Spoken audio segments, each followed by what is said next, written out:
అందరికీ నమస్కారం. శ్రీకృష్ణుడి జీవితం పూలపాన్పు కాదండి. శ్రీకృష్ణుడి జీవితం పుట్టిన మొదలు దేహత్యాగం వరకు ఎన్నో కష్ట నష్టాలు, అనేక సమస్యలు, మనశ్శాంతి లేకుండా, స్థిరమైన జీవనం లేకుండా కాలం గడిపాడు. శ్రీకృష్ణుడు తల్లిదండ్రులు చెరసాల్లో మగ్గిపోయారు. శ్రీకృష్ణుడు పుట్టడమే ఖైదీగా పుట్టాడు. పుట్టిన వెంటనే తల్లిదండ్రులకు దూరమయ్యాడు. అనేక కష్టాలతో రేపల్లెకు చేరవలసి వచ్చింది. వలసపోయాడు. కొన్ని రోజుల వయసున్న శ్రీకృష్ణుడిపై పూతన హత్య ప్రయత్నం చేసింది. ప్రతిరోజు దినదిన గండంగా గడిచిందండి. శ్రీకృష్ణుడు బాల్యదశ శకటాసురుడు, తృణావర్తుడు, వత్సకుడు, బకాసుడు ఇలా చాలామంది రాక్షసులతో పోరాడాల్సి వచ్చింది. శంఖుచూడ్ అనే యక్షునితోనూ, కాళీయుడు అనే సర్పరాజుతోనూ పోరాటంతోనే సరిపోయింది. కేవలం 16 ఏళ్ల నాటికి గండాలు, కష్టాలు, సమస్యలతో ఆ జీవితం ఎంత దుర్భరమో ఆలోచించండి. జరాసంధునితో 17 సార్లు భీకర యుద్ధం చేయవలసి వచ్చింది. అన్నిసార్లు శ్రీకృష్ణుడే జయించాడు. కానీ క్షణం విశ్రాంతి లేకుండా పోయింది. యుద్ధాల వల్ల ప్రజలకు మంచి జరగదని తన రాజ్యాన్ని మధుర నుండి ద్వారకకు మార్చవలసి వచ్చిందన్నమాట. రుక్మిణితో వివాహం చేసుకున్నప్పుడు వాళ్ళ అన్నయ్య రుక్మిణితో యుద్ధం చేయవలసి వచ్చింది.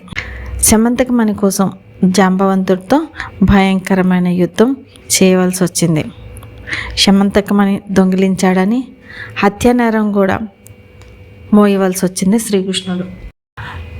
శమంతకమణి కోసం జాంబవంతుడితో యుద్ధం చేసి తెచ్చిన తర్వాత సత్రజిత్తు తన తప్పును తెలుసుకొని సత్యభామనిచ్చి పెళ్లి చేస్తాడు. అష్టభార్యలో ఒకరైన నాగ్నజిత్తుని పెళ్లాడవలసినప్పుడు మదించిన ఆబోతులతో పోరాడవలసి వచ్చింది.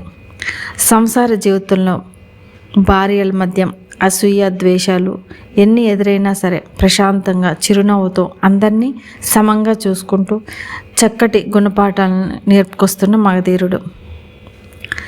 సత్యభామ కోరిక మేరకు పారిజాత వృక్షం కోసం యుద్ధం చేసి విజయం సాధించాడు. తననే నమ్ముకున్న పాండవుల కోసం రక్తధారలు కార్చాడు. ఆయుధం పట్టకుండా, యుద్ధం చేయకుండా శత్రువు చేసిన గాయాలకు గురైనాడు.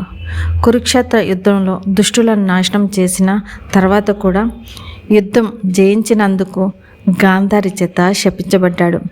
శ్రీకృష్ణుడు ఆ శాపాన్ని చిరునవ్వుతో స్వీకరించాడు. యాదవ కులంలో ముసలం పుట్టి తన కళ్ళ ముందే సోదరులు, బంధువులు, మిత్రులు మంది ఒకరినొకరు చంపుకుంటూ ఉంటే ఏమీ చేయలేని పరిస్థితి.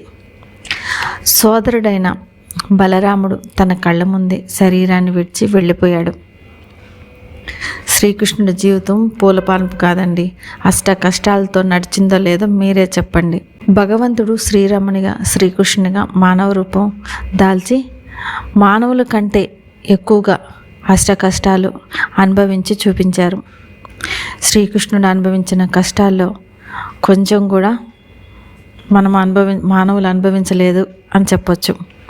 శ్రీకృష్ణుడు నీతులు, ధర్మాలు చెప్పటంతో పాటు ఆచరించి చూపించి కష్టాల్లో నిగ్రహంగా ఉండాలని చెప్పడమే కాకుండా భరించి ఆచరించి చేసి చూపించాడు. ఈయన బాధల ముందు మన బాధలు ఎంత చెప్పండి. ఎన్ని సమస్యలున్నా సరే సంతోషంగా ఉండటానికి ప్రయత్నించండి. ఎటువంటి పరిస్థితుల్లోనైనా దృఢంగా ఉండండి. చిరునవ్వుతో సమస్యలను పరిష్కరించుకోండి. ప్రతి ఒక్కరికి జీవితంలో సమస్యలు ఉంటాయి.